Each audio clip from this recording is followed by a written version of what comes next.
Hello and welcome to Dad Investor episode 15, which should be 14 based on the last one being 13, but apparently I've got two 13s, so I forgot how to count. Well done. I didn't do one yesterday because I spent the evening taking my daughter trick-or-treating for the first time, which was very good fun. She went dressed as a little duck, which was adorable, and had sweets for the first time as well, which was eventful. Didn't do one yesterday. I focused on what was most important, really. Today, I spent a lot of today analysing a lot of properties around the area. I've looked at a good 20 or 30. A couple that I'm shortlisting, one of which I think I'm quite interested, if possible, to get it on a rent-to-rent deal, because that would be a really good serviced accommodation. It's a pretty big house. The rent on it is astronomically high because it's currently being rental, or it's advertised for rental. And the rents on it are so much money. So I'm thinking potentially serviced accommodation would work better because you'd probably be able to achieve those numbers, but I just need to find a way to get in touch with the landlord. I have also potentially, so I've spoken to a couple of deal sources one of which has potentially found a rent to SA, the one I mentioned in my last video. The numbers look pretty good on that. I'm going to I'm just trying to tie down a time, but going to meet the landlord for that place later this week, just to see whether we work well together as well, and also to see the property, make sure everything looks right.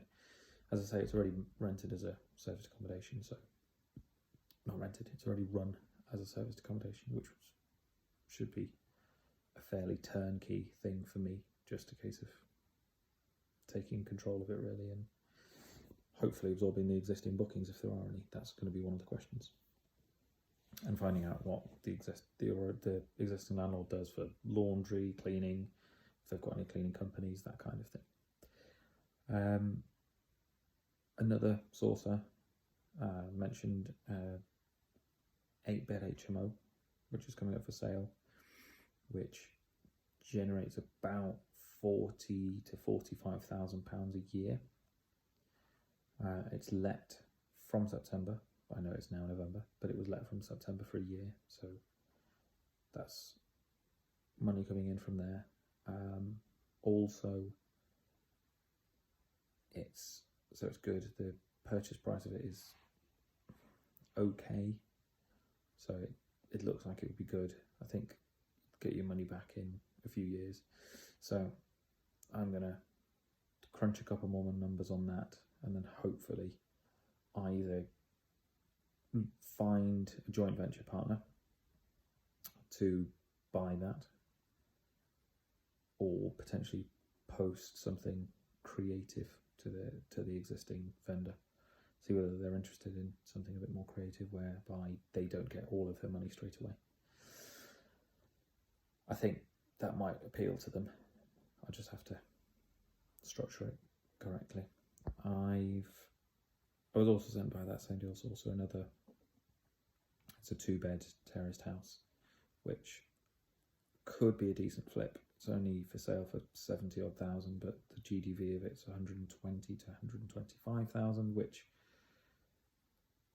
has a couple of really good strategies for exits. It could be a buy and hold, which I think the rent on that place would be like £600 a month, which is brilliant. After that's about 10 to 15 grand to do it up, or just sell it and make, bought at 70, 10 to 15 grand, you're talking 85 grand. Even if you sell for 115, you've got 30 grand profit. Obviously, that's before costs, so legals and everything, but take another 5 grand off, that's 25 grand profit. That's pretty good. So again, another one to put to investors, which would be really, it shouldn't be too long a process either.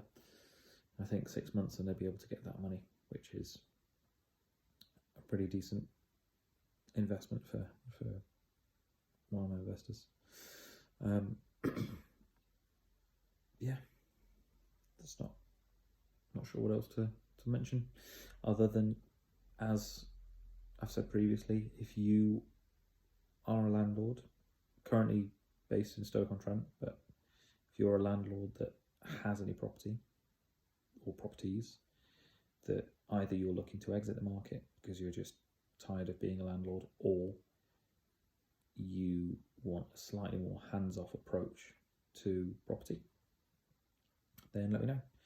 I might be able to help with taking the properties on a corporate let and repurposing them, which could help you, for example, if you're an HMO landlord, get out of student lets and move on to professional lets, thus having a slightly more